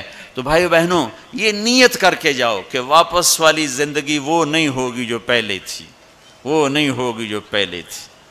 تو اللہ کی ملاقات اس طرح ہو کہ ماضی اور حال اور ہو جائیں اور مستقبل اور ہو جائے, تو گویا ہم اللہ کی بارگاہ میں اپنی مہر لگوا کے آ گئے. یہ اسلام کا عبادت کا پہلو ہے. یہ عبادت کا پہلو اس وقت مکمل ہوگا جب اس کے ساتھ اخلاق کا پہلو جڑے گا، وہ ہے لوگوں کے حقوق ادا کرنا۔ سب سے انشاءاللہ میں اللہ کے نبی کا خطبہ پڑھ کے سناؤں گا عرفات میں۔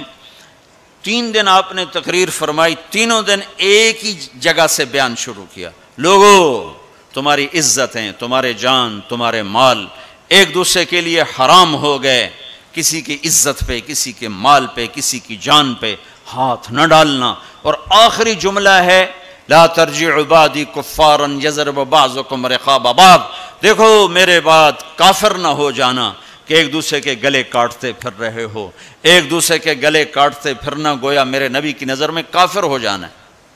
یہ آخری جملہ تھا۔ اور پھر ایک اور آخر لا تسودوا وجہی یوم القیامہ، دیکھو مجھے قیامت کا دن تمہاری وجہ سے شرمندہ نہ ہونا پڑے، مجھے شرمندہ ہونے سے بچانا۔ یہ آپ کے خطبات کے آخری الفاظ ہیں۔ تو ایک تو اس کی تفصیل حج کیسے کرنا، وہ کتابیں موجود ہیں، سارے کو چھوٹے چھوٹے پمفلٹ موجود ہیں، آپ آسانی سے اس کو فالو کر سکتے ہیں۔ اور اگر اس میں کوئی اونچ نیچ ہو جاتی ہے تو مینا بکروں سے بھرا پڑا، 1 بکرا دے دو، 2 دے دو، 4 دے دو، 5 دے دو، جتنے مرضی دے دو وہ ہو جائے گا۔ تو جب تم اتنے پیسے خرچ کر کے جا رہے ہو تو میرے نبی سے پوچھا گیا یا رسول اللہ سب سے بہترین حج کیا ہے؟ الحج والثج، سب سے بہترین حج ہے لبیک کہنا زور زور سے اور قربانی کرنا اپنی وسعت کے حساب سے، خون بہانا، قربانی کرنی۔ ہمارے نبی اگر اپنی طرف سے قربانی کرتے تو 1 بکرا ذبح کر دیتے، 1 دمبا ذبح کر دیتے، 1 مینڈا چھترا۔ ساری زندگی ہمارے نبی عید قربان پر 2 قربانیاں کرتے تھے، 2 چھترے، 1 اپنی طرف سے کرتے تھے اور 1 امت کی طرف سے کرتے تھے، ساری 2۔ لیکن جب آپ نے حج کیا تو آپ نے کتنی قربانیاں فرمائیں؟ آپ کی عمر مبارک 63 سال تھی، تو آپ اور حضرت علی کے اونٹ مشترکہ مل کر 100 تھے، 100۔ تو وہ 100 اونٹ میں سے آپ نے 63 اونٹ الگ کروا لیا، ہر سال کا 1 اونٹ، اور 1 اونٹ میں 7 قربانیاں ہوتی ہیں، 1 میں 7 ہوتی ہیں۔ پھر ان میں سے 5 کو الگ کیا، 5 میں سے 1 کو سامنے لایا گیا اور اس کو کھڑا کر کے آپ نے ذبح کیا، کھڑا کر اس کے یہاں یوں برچھا مارا یوں۔ تو یہاں تو جانور ہو، بکرا ہو، اونٹ ہو، جب اس کو برچھا لگتا ہے تو وہ شور مچاتا ہے، آ کرتا ہے۔ لیکن جب وہ اس اونٹ کو لگا نبی کے ہاتھ سے برچھا تو اس کی خوشی سے ہائے نکلی، اور پیچھے جو اونٹ کھڑے تھے ان میں جنگ شروع ہو گئی۔ ہر اونٹ رسی توڑ کے آگے بڑھ کے ذبح ہونے کی کوشش کر رہا تھا کہ کہیں میں پیچھے نہ رہ جاؤں، میں پہلے ذبح ہو جاؤں، میں پہلے ذبح۔ نہ شود نصیب دشمن کہ شود ہلاک تیغت، سر دوستاں سلامت کے تو خنجر آزمائی، ہم آہوان سہرا سر خود نہاد برکف با امید آن کے روزے با شکار خواہی آمد، کہ آج سارے جنگل کے ہرنوں کو انتظار ہے کہ آج ہمارا محبوب شکار کرنے آ رہا ہے۔ تو ہر ہرن گردن جھکا کے کھڑا ہے کہ میں ذبح ہو جاؤں، میں ذبح ہو جاؤں، میں ذبح ہو جاؤں۔ تو یہ شعر میرے نبی پہ فٹ آتا ہے کہ سارے اونٹوں میں جنگ شروع ہو گئی اور ہر ایک کا زور تھا میں ذبح ہو جاؤں، میں ذبح ہو جاؤں۔ آپ نے 63 اونٹ ذبح فرمائے اور برچا پھینک دیا، اور اپنی بیویوں کا حصہ اس میں نہیں رکھا، بیویوں کے لیے الگ قربانی کی، بیویوں بیگمات کے لیے الگ قربانی کی، اور اپنے 63 اور 7 ہر اونٹ میں، اور پھر یہاں تک فرمایا کہ علی جو گوشت بنائے اس کو مزدوری گوشت میں سے نہیں دینی، میں الگ سے دوں گا، اس کا ہر ٹکڑا اللہ کے نام پہ جانا چاہیے۔ گوشت میں سے مزدوری بھی نہیں دی، الگ سے مزدوری دی۔ اور پھر فرمایا کہ آؤ بھائی جو لے جانا چاہتا ہے لے جائے۔ پھر فرمایا حضرت علی سے کہا 1 بوٹی سارے اونٹوں سے لے لو اور 1 دیگ چڑھا دو۔ تو وہ 1 بوٹی سارے اونٹوں سے لے کر دیگ چڑھائی، پھر آپ نے اس کے پکنے کا انتظار کیا۔ جب وہ تیار ہو گئی تو پھر آپ نے، حضرت علی نے، چند اور صحابہ نے مل کر اس کا گوشت کھایا، شوربہ پیا، اور پھر اس کے بعد آپ طواف زیارت کے لیے تشریف لے گئے۔ تو آپ مالدار لوگوں قربانی کرنا دل کھول کے، ماڑے ماڑے جانور نہ تلاش کرنا بھائی سستا کڑا لبدا ہے، اللہ کے نام پہ لگانا، جھگی پھوک تماشا ویک ہماری پنجابی کی مثال ہے، لگا تو صحیح پھر دیکھ آتا کیسے ہے واپس۔ ایک صحابی ہیں ابو الدحداح، ایک آیت اتری من ذا الذی یقرض اللہ قرضا حسنا یضاعف له اضعافا کثیرا، تو وہ ایک انصاری صحابی نے یہ آیت سنی، وہ بھاگے ابو الدحداح ارے آج عجب آیت آئی ہے، کیا کہ اللہ کہہ رہا کوئی ہے مجھے قرضہ دے میں واپس کروں کئی گناہ کر کے، تو ابو الدحداح آئے دوڑے یا رسول اللہ کیا اللہ نے یہ کہا ہے کہ مجھے قرضہ دو میں واپس کروں؟ کہاں؟ کہا یا رسول اللہ اللہ کو کیا ضرورت قرضہ مانگنے کی، کہ اللہ چاہتا ہے کہ اس کے بدلے اللہ تمہیں جنت دے۔ کہا اچھا اگر میں اللہ کے نام پہ دوں تو آپ وعدہ کرتے ہیں میری جنت کا؟ کہا ہاں وعدہ۔ کہ میری بیوی کی جنت کا؟ کہا ہاں وعدہ۔ کہ میرے بچوں کی جنت کا؟ کہا ابو الدحداح تو زیادہ ہی مانگتا جا رہا ہے، پر تیرے بچوں کا بھی؟ کہا یا رسول اللہ ہاتھ بڑھائیں، میرے 2 باغ ہیں دونوں اللہ کے نام پہ صدقہ۔ ہم کہا نہیں ایک دے دو، ایک رکھ لو، ایک بچوں کے لیے رکھو، ایک اللہ کے نام پہ دو۔ کہا اچھا پھر میرا وہ باغ جس میں 600 کھجوریں ہیں وہ میں نے اللہ کو دے دیا۔ ہم کہا ٹھیک ہے جا تو تیرے بچے تیری بیوی جاؤ جنت۔ انہوں نے وہاں سے دوڑ لگائی اور باغ میں نہیں گئے، باہر کھڑے ہو گئے کہ کہیں اندر جا کے نیت نہ بدل جائے، جیسے یعنی لوگ سودے سے پھرتے ہیں، دوڑم سارے لٹو بنے ہوئے ہیں، 4 پیسے اوپر گیا سودے سے پھر گئے، 4 پیسے نیچے گیا سودے سے پھر گئے، جیسے ایمان اور زبان کا بول کوئی چیز ہی نہیں، پیسہ ہی خدا بناؤں بھائی، پیسے کے پیچھے ہی ایمان بھی بک رہا ہے، عزت بھی بک رہی ہے، غیرت بھی بک رہی ہے۔ میرے نبی نے فرمایا میرا امتی ہر گناہ کر سکتا ہے، ایک جھوٹ نہیں بول سکتا، ایک دھوکہ نہیں دے سکتا۔ سارا کراچی جھوٹ اور دھوکے کا، کراچی نہیں میرا ملتان لے لو، لاہور، سندھ، بلوچستان لے لو، سرحد لے لو، جھوٹ جھوٹ جھوٹ، دھوکہ دھوکہ دھوکہ۔ میرا امتی ہر گناہ کر سکتا ہے، جھوٹ نہیں بول سکتا، دھوکہ نہیں دے سکتا۔ ساری تجارت سارا سب کچھ اس پہ آ چکا۔ تو آپ باہر کھڑے ہو گئے، کہنے گئے ام الدحداح بیوی کو بلایا، کہا کیا ہوا؟ کہا باہر آؤ باہر آؤ باہر آؤ۔ کیوں؟ کہا باغ اللہ کو دے دیا۔ اچھا اس کے بدلے میں تیری میری بچوں کی جنت پکی ہو گئی۔ ان کا ربح البیع ربح البیع، مبارک ہو مبارک ہو، بڑا اچھا سودا کیا بڑا اچھا سودا کیا بڑا اچھا سودا کیا۔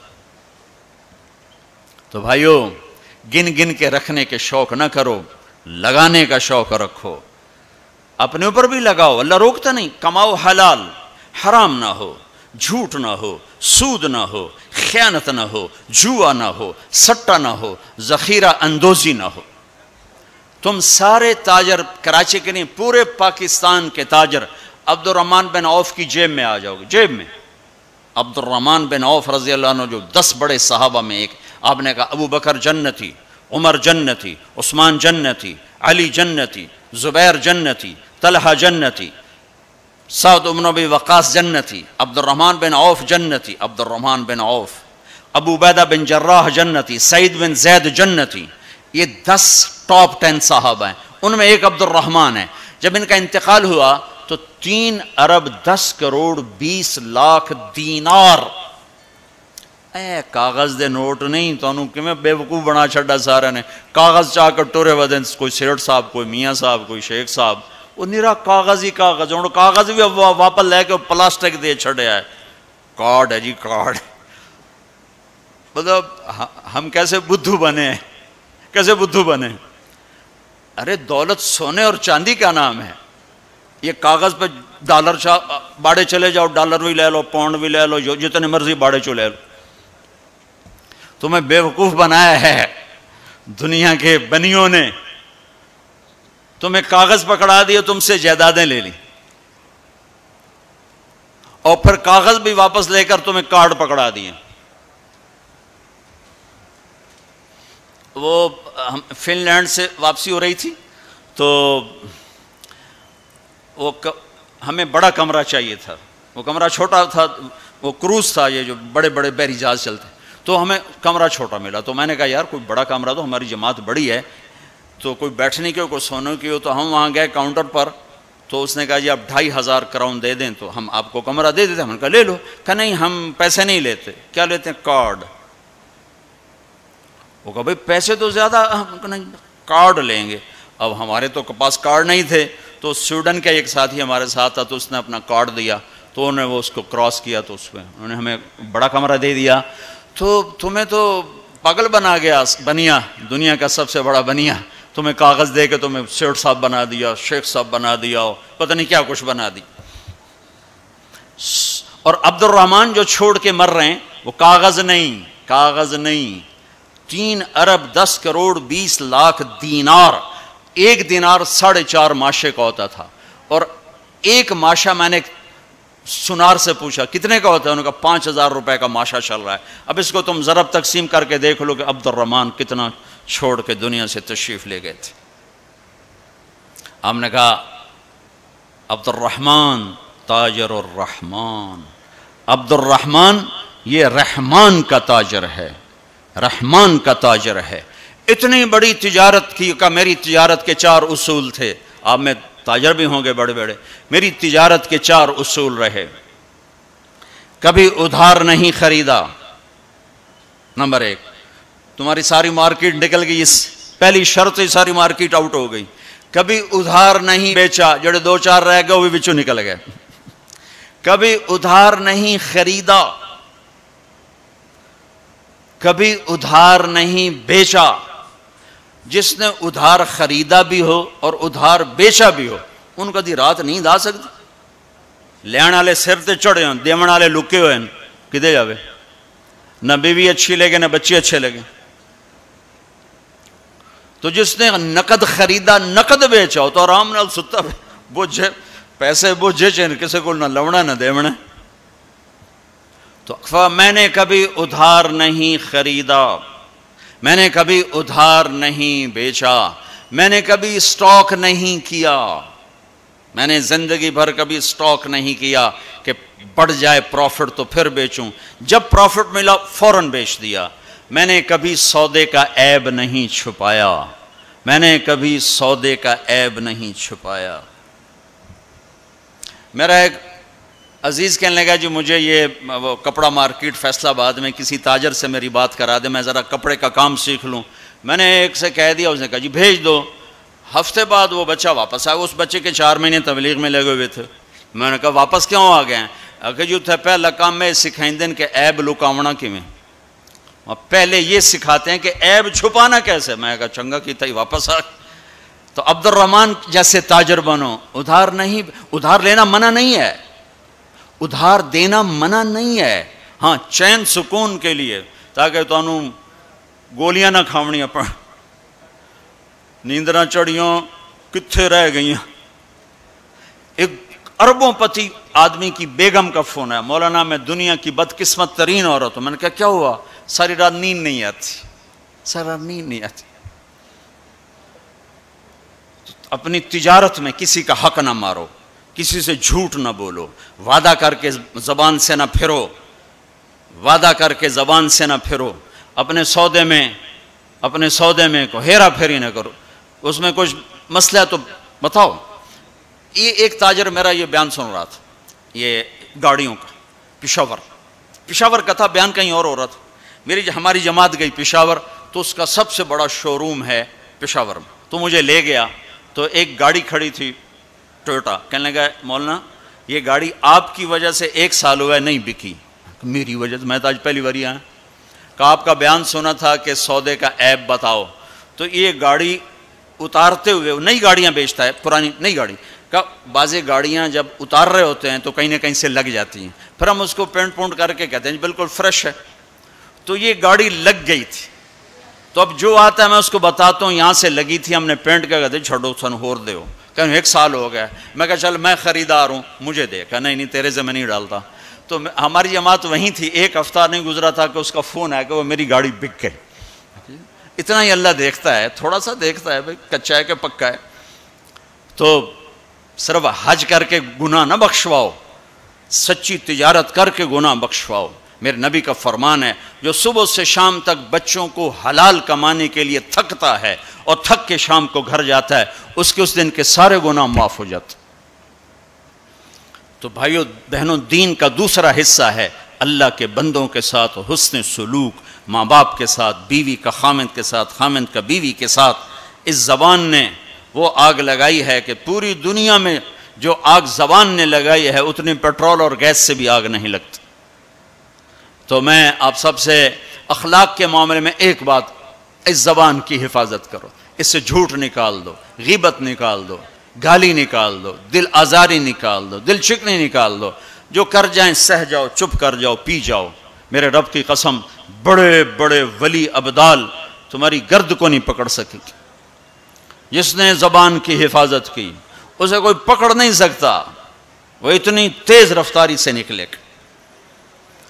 تو یہ پوری زندگی میں نے بیان کی ہے مختصر وقت میں، صرف حج نہیں میرے سامنے موضوع، یہ ساری چیزیں ہماری زندگی کے ضروری فیکٹر ہیں۔ اور آخری جو میں اخلاق بتا رہا ہوں، حقوق العباد بتا رہا ہوں، یہ بڑا خوفناک چیپٹر ہے۔ اللہ سے معاملہ کچھ گنجائش ہے چونکہ اللہ سخی ہے، لیکن لوگوں سے معاملہ پڑا تو کم بڑا کھو جائے گا۔ اس لیے اللہ تعالیٰ فرمائے گا یہ معاف کرے تو میں کر دیتا ہوں، یہ نہ کرے تو میں نہیں کرتا، تو پھر کیا کریں گے؟ آپ نے فرمایا میری امت کا سب سے غریب آدمی کون ہے؟ کہا جی جس کے پاس پیسے نہ ہو۔ کا نہیں، میری امت کا غریب وہ ہے جو قیامت کے دن بڑے بڑے عمل لے کر آئے گا، حج، نماز، روزہ، زکوٰۃ، جہاد، تبلیغ، ذکر، تلاوت، پتہ نہیں کیا کچھ، لیکن حقوق العباد برباد کیے ہوں گے۔ کسی کو گالی دی، کسی کو تھپڑ مارا، کسی کی زمین دبائی، کسی کا گھر دبایا، کسی کے خلاف جھوٹا کیس کیا، جھوٹی گواہی دی، نوکر کو مارا، نوکرانی کو مارا، وہ سارے آ جائیں گے، یا اللہ ہمارا حق، کہے گے اتنی نمازیں دے دو، اتنے روزے دے دو، اتنے عمرے دے دو، اتنے حج دے دو، اتنا ذکر دے دو، اتنی تلاوت دے دو۔ وہ مائنس ہوتے ہوتے ہوتے ہوتے ہوتے وہ زیرو ہو جائے گا، ابھی حقدار باقی ہوں گے۔ تو پھر اللہ تعالیٰ فرمائے گا ان کے گناہ اس کے سر پہ ڈالو۔ ساری زندگی زنا نہیں کیا اور لوگوں کے زنا سر پہ پڑ رہے، ساری زندگی شراب نہیں پی، لوگوں کی شراب سر پہ پڑ رہے، ساری زندگی جوا نہیں کھیلا، لوگوں کے جوئے سر پہ پڑ رہے۔ اور آپ نے فرمایا کہ ساری زندگی کی عبادتیں کھو کر اور لوگوں کے گناہ سر پہ لے کر یہ جہنم میں جا کے گرے گا، یہ میری امت کا غریب ہے۔ تو اپنے اخلاق بھی بھائیو بہنوں ٹھیک کرو، اور یہ ایک زبان ٹھیک کر لو تو سارے اخلاق ٹھیک ہو جائیں۔ میرے نبی نے فرمایا معاذ تمہیں سارے دین کا خلاصہ بتاؤں؟ کہا جی کیا؟ مجھے دیکھنا، پچھلے بھی ذرا نظر اٹھا کے مجھے دیکھنا۔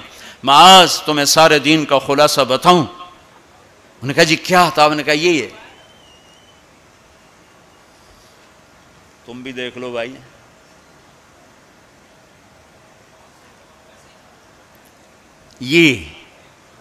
یہ قابو میں ہے، سارا دین میرے ہاتھ میں ہے۔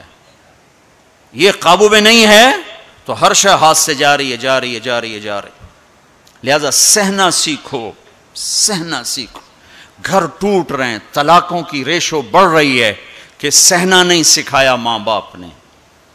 سہ جانا، ہیرا کوئلہ ہی تو ہوتا ہے، وہ ہیرا کیسے بن جاتا ہے؟ وہ سہتے سہتے سہتے سہتے جب حد کر دیتا ہے تو اللہ اسے ہیرا بنا کے ماتھے کا زیور بنا دیتا۔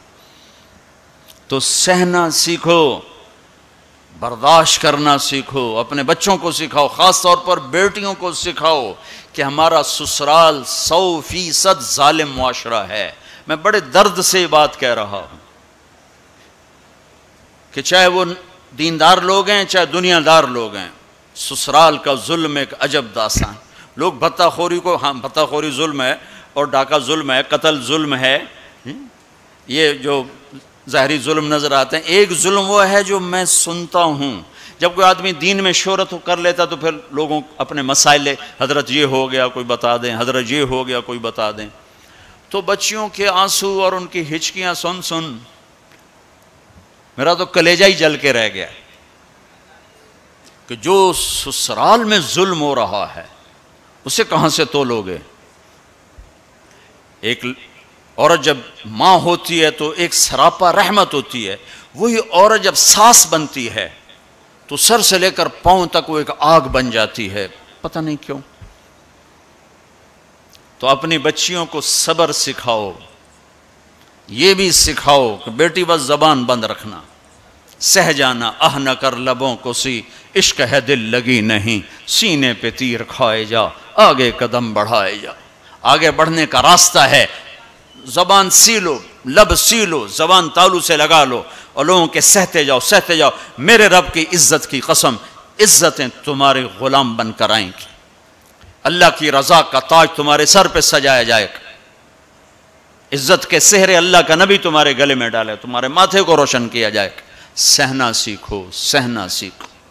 بھائی بھائی سے ٹوٹا، میاں بیوی میں لڑائی، خاوند بیوی کی برداشت نہیں کرتا، بیوی خاوند کی برداشت نہیں کرتا، ماں باپ اولاد کی نہیں برداشت کرتے، اولاد ماں باپ کی نہیں برداشت کرتے۔ سہنا سیکھو۔ ہمارا سارا معاشرہ ایک میرے نبی کی سنت پہ عمل کر لے، برداشت کرنا، تو زندگی خوشحال ہو جائے گی، روشن ہو جائے گی۔ تو اللہ تعالیٰ آپ کا حج کا سفر قبول فرمائے۔ میں نے جو کہنا تھا کہہ دیا، پھر وہاں کچھ باقی باتیں یاد آئیں تو وہاں کہہ دوں گا، اور جب آپ حج سے واپس آ جائیں کچھ وقت تبلیغ میں ضرور لگائیں کہ یہ ایمان کو سیکھنے کی فرقہ واریت سے پاک ایک محنت ہمیں اللہ نے دی ہے، اور صدیوں کے بعد ایسا کام ملا ہے کہ جس سے لوگوں کو دین مل رہا ہے۔ اسپین میں جہاں میرا بیان تھا وہ ایک ہال تھا بہت بڑا، جس میں سارے دنیا سے علماء آتے ہیں یا کوئی سیاسی لوگ آتے ہیں، تو وہ وہاں ان کی تقریریں ہوتی ہیں، لہذا وہاں ایک سسٹم ہے کہ جو بھی اسپیکر بیان کرے گا آٹومیٹک اس کا بیان اسپینش میں ٹرانسلیٹ ہو کر پولیس کے پاس چلا جائے گا۔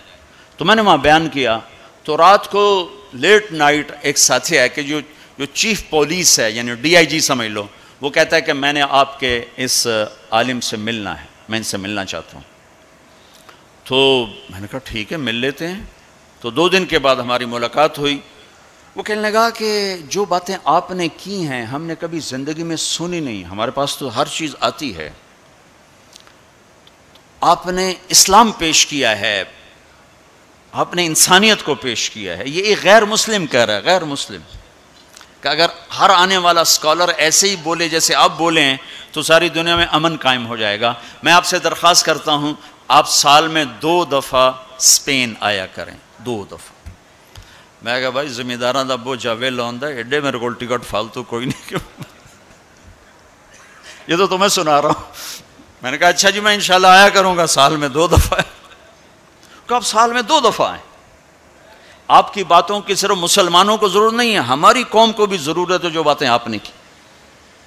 تو میں نے کیا بیان کیا؟ اخلاق، یہ جو آپ سے بیان کر رہا ہوں۔ عبادات تو وہ سمجھتے نہیں، میں نے نماز کی بات کیوں نہیں کیا خبر، لیکن جب میں اخلاق کو بولا، ماں کے ساتھ کیا کرنا ہے، بیوی کے ساتھ کیا کرنا ہے، باپ کے ساتھ، بہن کے ساتھ، بھائیوں کے ساتھ، بچوں کے ساتھ، پڑوسیوں کے ساتھ، تو وہ ہل کے رہ گئے۔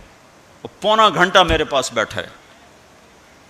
تو میں نے ساتھیوں سے کہا کہ چھوٹے چھوٹے گفٹ لانا، ان کو دیں گے۔